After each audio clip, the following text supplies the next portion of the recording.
যে আমার 17 মাসের সময়ে যে বিচারগুলো হয়েছে, যে রায় হয়েছে, যে ডকুমেন্ট আমরা প্রডিউস করেছি, এই ব্যাপারে উচ্চ আদালতে গিয়ে কোনো রকমের এই জিনিসগুলোর ব্যাপারে কোনো অপ্রমাণ হওয়ার সুযোগ নেই, জাজমেন্ট উল্টে যাওয়ার কোনো সুযোগ নেই।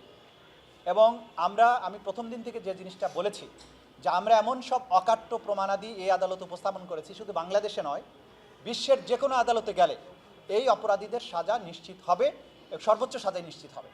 সুতরাং এই কোয়ালিটি অফ এভিডেন্স মামলাতে আমরা যা কিছু দিয়েছি, অতীতের ট্রাইব্যুনালের সমস্ত রেকর্ড ঘেটে দেখবেন আমরা যে ধরনের শক্তিশালী প্রমাণ এখানে উপস্থাপন করেছি, এই ধরনের প্রমাণ কখনোই উপস্থাপন করা সম্ভব হয়নি।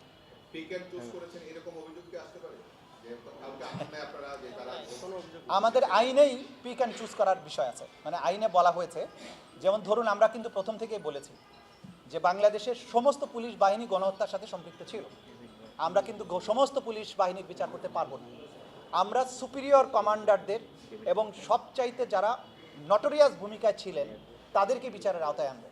এটা যদি পিক অ্যান্ড চুজ বলেন, এটা অবশ্যই পিক অ্যান্ড চুজ, এবং আইনে এই ক্ষমতা দেয়া আছে যে চিফ প্রসিকিউটর ডিসাইড করবেন কোন কোন মামলাকে তিনি এই ট্রাইব্যুনালে নিয়ে আসবেন, কোন কোনগুলোকে আনবেন না, কোনোটা দরকার হলে সাধারণ আইনে পাঠিয়ে দিতে পারবেন।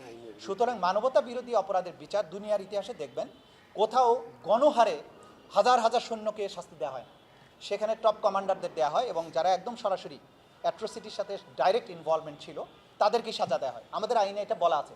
যেমন ধরেন একটা ঘটনায় 5 জন আসামি আছে, 5 জন আসামিকে কিন্তু আমি 5 বার ট্রায়াল করতে পারি। প্রথমে একজনকে আনতে পারি, পরে একজনকে আনতে পারি, পরে একজনকে আনতে পারি, যেটা আমাদের প্রচলিত বিচার ব্যবস্থার ধারণা সম্পূর্ণ উল্টা। সে কারণে অনেকে মনে করেন যে ওকে বিচার করছে, ও তো আসামি হতে পারত। হ্যাঁ, সে যে আসামি হবে না পরবর্তীতে সেটা কিন্তু বলা যাচ্ছে না।